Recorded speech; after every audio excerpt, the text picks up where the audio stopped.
Mən köhnə taxtalara yeni həyat verirəm. Əgər bu cür taxta qabları necə hazırladığım sizə maraqlıdırsa, o zaman videonu sona qədər izləyin. Həyətdə xeyli köhnə taxtalar yığılıb qalmışdı.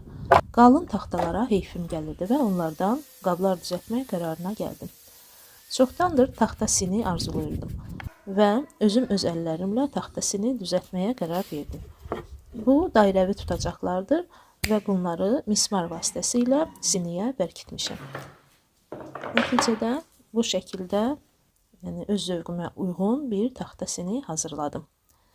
Taxta qablar düzəltmək işindən necə ilhamlandımsa, həyətdə lazımsız bütün taxtaları işə vermək qərarına gəldim. Eyni qaydada istədiyim ölçüdə formalar kəsib, onları rəndələməyə başladım. Əslində, bu cür işlər üçün hesab edirəm, xüsusi usta alətləri olmalıdır ki, iş daha səliqəli və peşəkar alınsın. Bu məqsədlə onlayn alış-veriş vasitəsilə xüsusi frezerlər sifariş verdim. Amma bunların köməyi ilə taxtanı oymaq mənə çox çətin gəldi. Çox güman ki, bu cür başlıqları peşəkar, fiksasiyalı dülgər alətlərində istifadə etmək lazımdır. Nəsə, bu cür ayaqlıqlar da hazırladım, ancaq bu ayaqlıqlar zövq məsələsidir. Bu haqda fikirlərinizi bilmək mənə maraqlıdır. Sizcə bu qablar sadə daha gözəl görünür, yoxsa ayaqlıqlarla?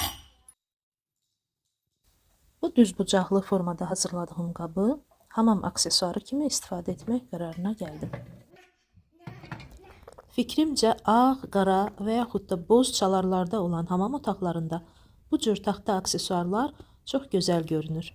Sonda bu videonu axıra qədər izləyən hər bir kəsə və ümumiyyətlə bütün paylaşımlarıma baxıb mənə dəstək olanlara öz təşəkkürümü bildirmək istəyirəm.